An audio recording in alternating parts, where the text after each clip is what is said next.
Welcome to the City-REDI podcast. The next series of podcasts are inspired by the Birmingham Economic Review. The review is produced by City-REDI, University of Birmingham and the Greater Birmingham Chambers of Commerce. It is an in-depth exploration of the economy of England's second city and a high-quality resource for informing research, policy and investment decisions. This episode focuses on Chapter 5, which looks at opportunities for Birmingham and the region, like the Birmingham Commonwealth Games, held in summer 2022. Over 1.5 million people bought tickets for the event, and more than 5 million people came into the city centre. 40,000 jobs and skills opportunities were created, and hundreds of millions of people tuned into the games worldwide. Clearly, the Commonwealth Games had a huge impact for Birmingham. Does this impact reflect the funding and work that went into making it happen? And will there be a long-lasting legacy for the region? What are the economic and social impacts of mega events like the Commonwealth Games? Let's find out.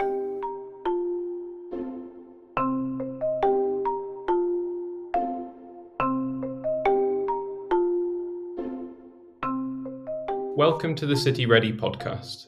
In this podcast, we'll be discussing the economic and social impacts of hosting mega events. Birmingham has, of course, recently hosted such an event, the 2022 Birmingham Commonwealth Games, which saw the city abuzz with activity. This podcast is also being recorded during the FIFA World Cup in Qatar, which is one of the most expensive mega events ever recorded.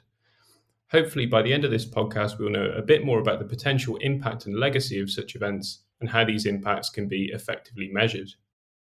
I'm Dr. Matt Lyons, Research Fellow at City-REDI WM-REDI at the University of Birmingham, and today I'll be talking to Professor Calvin Jones, Professor of Economics at Cardiff University. Calvin holds a PhD in the economics of tourism and major events. He has been involved in the development of a number of measurement tools for sustainability, including the Pilot Environment Satellite Accounts for Wales and the Tourism Environmental Satellite Account for Wales. His research interests focus on sustainable regional development, energy economics, and AI automation and future skills. Calvin is also a failed novelist, rock star, and screenwriter, but has served a successful and rewarding, if short, period in Nelson Mandela's security detail. He's also the winner of both the Moss Madden Medal in Regional Science and the People's Choice Award at the 1996 International Snow Sculpting Championships.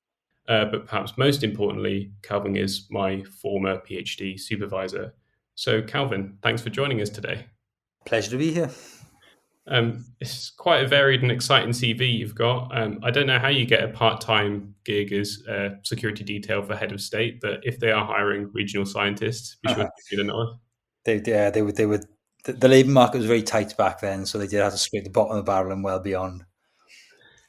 So your PhD is looking at major events, and you've since looked at various different events in football from different perspectives. I was wondering if you could just give us a brief summary of the work that you've done in this area and maybe how it's changed.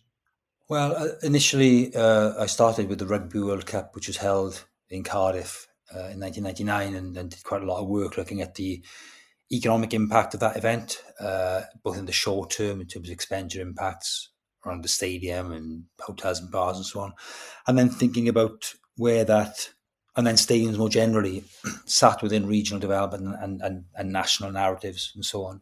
So it, as you say, spread out to other stadiums in the UK and beyond, and to other discrete events. And then more laterally, then I was more interested in the wider impacts, social impact, cultural impacts, but then particularly carbon impacts, greenhouse gas impacts of tourism, sports events, cultural events, which I started doing from about 2006 onwards, although nobody was very interested in 2006, funnily enough. Okay, there's a lot of things I'm sure we'll come back to as we go through. But just to start off, really, the right to host mega events like the Olympics, the World Cup, and the Commonwealth Games, these are things that are often enthusiastically pursued by policymakers at the city and national level. However, they cost huge amounts of money. The academic literature tends to pour cold water on whether these present value for money. So just to start off with, do you think these mega events generally present value for money? No, certainly not in a narrower sense of returns to GVA, GDP growth, jobs and so on, which tend to be very high in terms of additional economic activity while the event is on and maybe prior to the event in terms of construction activity. And then afterwards, not much happens, and then the narrative shifts to whether the event spurs development you would have wanted anyway. In the best cases, so for example, in Wales, in the place I started, the new national stadium for rugby was only built because we held the Rugby World Cup, and without the Rugby World Cup, we would not have got the national lottery grant for that stadium of £42 million or whatever it was. So that fulfilled a very clear national need for a new stadium, which was creaking and falling down, the old Arms Park. And you can see similar narratives emerge around things like Barcelona, which is held as one of the most successful Olympics in terms of urban redevelopment, although contested in some ways, but Barcelona got a new beach out of it. It happened at the same time as the full opening of the European Union internal market in '92. So it was very much kind of a Spain looking eastwards, Barcelona being the kind of vehicle for that. So I think you can certainly stitch together wider arguments that these events fit within a wider development kind of process. But in terms of the event themselves and the jobs they create, there's very little evidence you get your money back in that sense.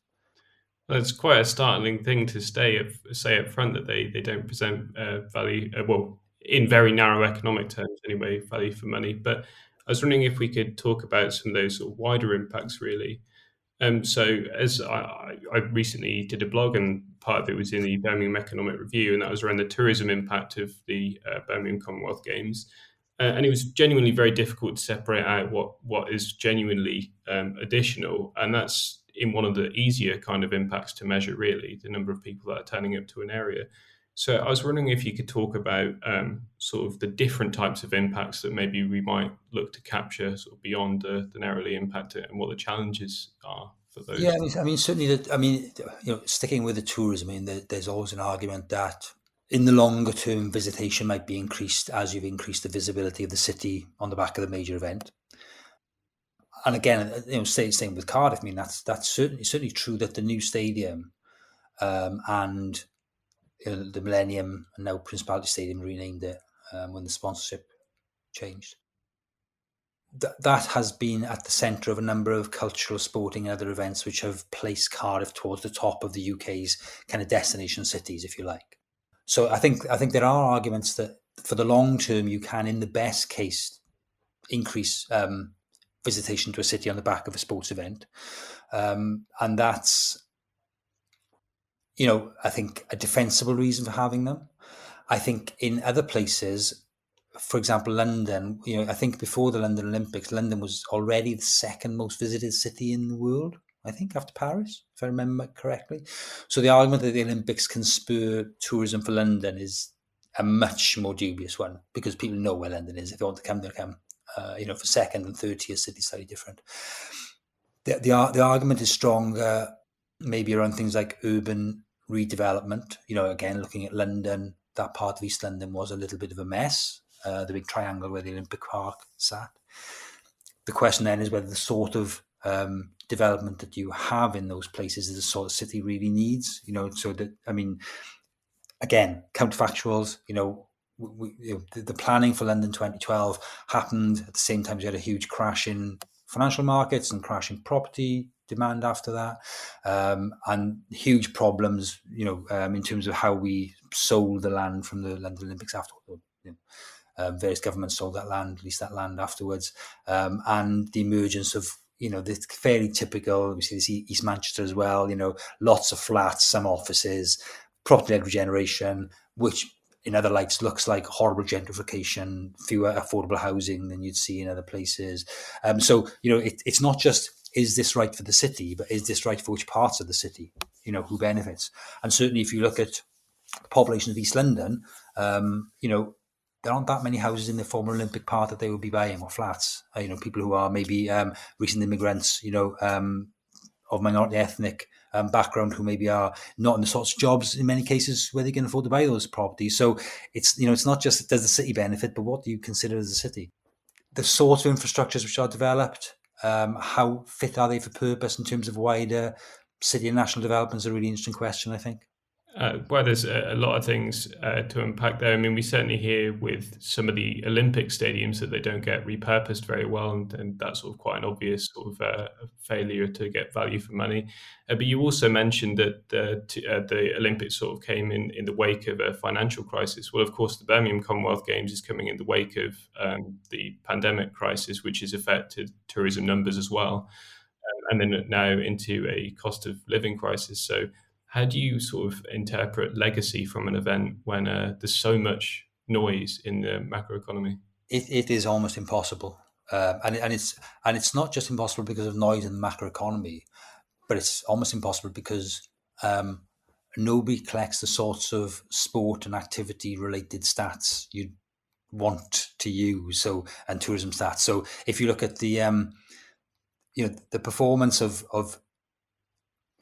visitor statisticians, of health statisticians in terms of collecting longitudinal surveys, which you can say here you can see a bump in people who went out and did sport after the 2012 Olympics. Though even Australia, which is often held up as a really good case of a well-managed Olympics, they changed their recreation survey sort of around the time of the Olympics. You just couldn't tell whether Australians were taking more sport after they held the Olympics or not. So there's a huge raft of issues, in measuring what are. And I always say, you have to remember that. Again, I'll come back to Cardiff, which is the case I know best. The very successful Cardiff Stadium probably brings in about 120, 130 million pounds per annum to Cardiff every year, and has done for 20 years. Great. 120 million pounds. Who's to complain about that? The Cardiff economy is probably worth near 20 billion pounds. So how would you find 120 million and 20 billion pounds worth of day-to-day activity? It's needle and haystack time. So these things often then get to go ahead based on gut feeling, whether people who are in control want them to happen, and can make the narrative arguments in the press and so on. And you will look in vain for a really good ex-post holistic assessment of even an Olympic Games and the impact it's had. People don't do it. What do you think that is? I suppose in the ex-ante, there's a lot of trying to justify the spending, but afterwards, less interest in the evaluation. Everybody's moved on. I mean, literally, certainly in terms of the Olympics, where certainly lots of people went from Australia to London to help manage the Olympics, between those two. They dismantle the organising committees. The city governments have new and interesting things they want to build or problems to solve. The circus moves on, and nobody gives much of a monkey's what happened the last time the circus was in town. And that's just very convenient for all, really, isn't it? So you've spoken a bit about how maybe they don't, on paper, in narrow terms, present a good value for money, but the London Olympics was about 10 years ago now, and there was a Comrades poll a few years that followed, that was reported in the BBC, that found that 2/3 of the UK public believed that the London Olympics was worth the cost. And I'd say anecdotally, there's quite a buzz about Birmingham. A lot of people think it was great, seeing Ozzy Osbourne, and everything like that. So does it really matter if these events do present good economic value, or is it more about perceptions? Slightly loaded question.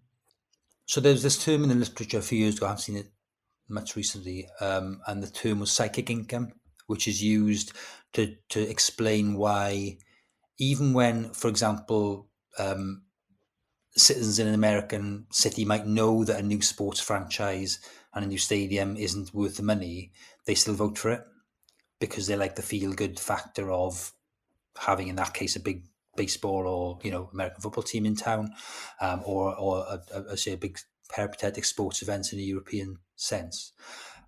So that's fine, and where you can show that acceptance and happiness for an event, it obviously speaks to something well beyond just the money. The problem is, of course, that people are consuming narratives which are generally written from quite a narrow perspective. So what you don't get is necessarily, it's changing over time, it's certainly changing in Qatar, but you don't typically get widespread media coverage on what happens on the downside of sports events. The sport is front and center. Everyone sees the fantastic medals and the fantastic performances, and and the great cultural kind of bazaar around it. And what people don't see, of course, is the counterfactual, what the money could have been spent on. Now, I'm not saying that these events are necessarily transformative in terms of the money you spend. Sometimes they are. Sometimes you look at something like the billions spent in Athens, or the even more spent, Qatar. They could be used for different things, those resources. But people don't see them because they're counterfactuals. So it's really hard to work out if people would have preferred something else. They've been given a sports event. They almost never have a choice on whether it happens or not. Almost never. And once it's happened, you've got a very narrow kind of binary choice of, are you happy it happened or not? And with almost no information about what the alternatives were. So I think I like this, and again, coming back to my own patch, we would have held the Rugby World Cup for nothing because we like rugby in Wales and we like having people around for a party, so I think there's absolutely that argument there, but it's not quantifiable. And the problem is, of course, that when you're looking at these events happening in places like South Africa, just for an example, with the World Cup, there are really big issues to be solved in South Africa, which new football stadiums are not going to solve. And for example, the tax holidays that major partners get from, in terms of paying tax in some of those countries during the time the event is on, and the kind of years around it is a problem, in terms of kind of corporate dominance of political processes. And just saying people were happy with it is not enough, really, I don't think. I'm really interested in this issue of the counterfactual and opportunity cost, because they aren't presented by policymakers. Here are a raft of options. We can host the Commonwealth Games. I think it was about 700 million of public money that went into that. If my memory serves, that's similar amounts of money that it cost to build the South Wales Metro. It is 750, I think. Yeah. Well, it'll be more than that by the time we finish, but it's notionally 750 million, I think. So with things like that, it's not present. You could have a metro system, or you could have a party. I mean, I've never seen it presented like that. Well, I mean, there are obvious issues there, and the frustration is that it always costs more than you think it'll cost. I mean, the work of Brent Flyberg is really good on this. In terms of big infrastructure projects, always cost more than you think they will, whether they're wrapped up in a sports event or not. I think cities are getting much more cute about using existing resources as far as they can. And there's this tension between sports governing bodies who want something new and bright and shiny for their athletes to compete in, now want to be able to compete in for the future. And cities will say, well, we've already got a velodrome, or we've already got a swimming pool, it's fine, let's use this one. So there's that kind of tension. Obviously, the relative power between the big event hosters and cities who are bidding against each other is part of that picture. The more you can bid in terms of bigger and shinier stadiums, maybe the more likely you are to get the event. So that's an issue. There's a kind of monopolistic position of the event holders in some ways. There's only really 2 or 3 really big ones you'd want to host, I think, globally. So this issue around what the Romans called bread and circuses, kind of keeping your population happy with a few circuses while making sure they've got enough bread. Well, in Britain at the moment, we haven't got enough bread. We just got circuses. And so the unboxed kind of, I was going to say debacle is probably not fair. The unboxed festival being the last thing to kind of entertain us. And obviously the balance, some more people say is wrong, and there are kind of literally bread and butter issues that we need to be worrying about before having another big party. I mentioned at the top that obviously we're having this conversation during what looks to be the most expensive World Cup ever. I put together a blog on this as well, and I had to check the figures multiple times because I couldn't quite believe it. And the Qatar World Cup is estimated to have cost over $220 billion, or over £130 billion. My estimate, this is 15 times the cost of the London Olympics, and about twice as much as the UK government's fiscal black hole. Mm-hmm. I was wondering, what are your thoughts on the evaluation of these kind of projects, which are no longer, mega events, but giga events or something beyond? I just wonder if you wanted to. Yeah, I mean, it's so again, this is an interesting boundary question, because quite a lot of what Qatar did it wasn't just stadia; it was public infrastructure more generally, you might call it. Qatar's a really interesting example, of course, because it's an empty place, and the future for Qatar is unknowable. I mean, it's in the hands of a very small number of people, and the extent to which those infrastructures will be, inverted commas, value for money is a really open question, because it depends what Qatar looks like in 10 years. And the Qatari citizen population, as opposed to the kind of resident population who come for work and so on, who might then go home after the Olympics now that stuff's been built, and the kind of level of likely use of that £220 billion worth of investment it's almost impossible to judge ex ante, other than to say that people who had the money in their back pockets, because we're importing their gas down at Milford Haven Terminal and burning it in a power station and shipping it to Gloucester to be burned elsewhere in the UK, because we're giving them that money for that gas, they can do what they want with it. I mean, it's if the Qataris want to spend that money, and it's largely their money, on something they're calling a FIFA World Cup and changing Qatar, then they are in overwhelming control of that. Nobody, there is no civic process to decide whether that's a good use of money or not.